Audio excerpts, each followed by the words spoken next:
Mahal betul tiramisu. Tapi kan, kenapa kek-kek dekat Malaysia sekarang mahalnya? 40. Ha? Kenapa mahal 40 ya Allah, 40. Kalau dulu 40 tu, tahu tak dululah. Ni zaman-zaman I lah nak cerita Zaman-zaman tu kek yang paling mahal I rasa adalah kek apa tau? Secret Recipe. Kalau dulu-dulu zaman-zaman I masa menari suatu hari, kek yang paling mahal adalah kek Secret Recipe. Setuju tak dengan I? Kek paling mahal lah dululah, zaman I lah. Itu pun dah kira macam mahal dah tu. Setuju, betul. Ya, betul. Ya.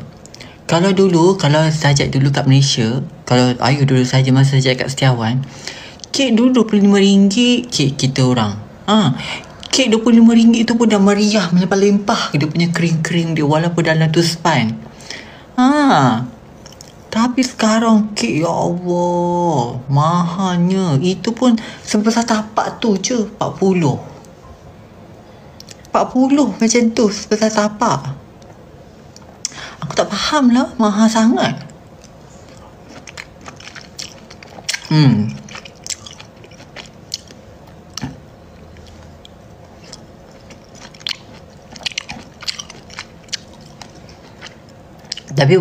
Tapi tak boleh cakap juga sekarang bahan-bahan kat Malaysia pun dah naik harganya. Ya, kalau kau buat 200 tu, berapa banyak je barang dapat? RM200 tu berapa banyak je barang dapat? Cuba kau fikir balik. Kalau nak membuat tu lagilah renyah. Kau nak beli krim lah, kau nak beli pelapik lah, kau nak beli itu lah, beli inilah, apalah. Kau saja nak buat saja dan berbelanja makan 120 mungkin lebih.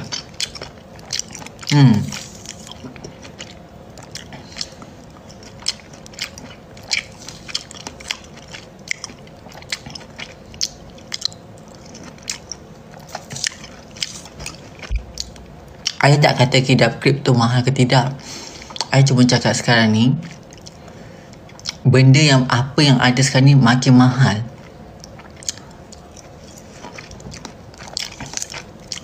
Faham?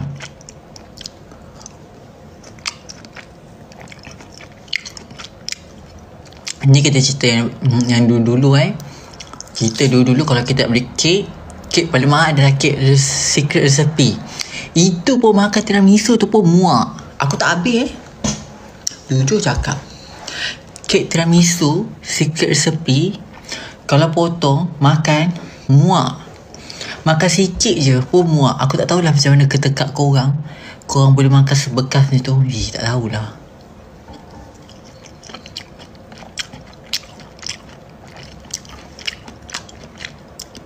Tak ada biji.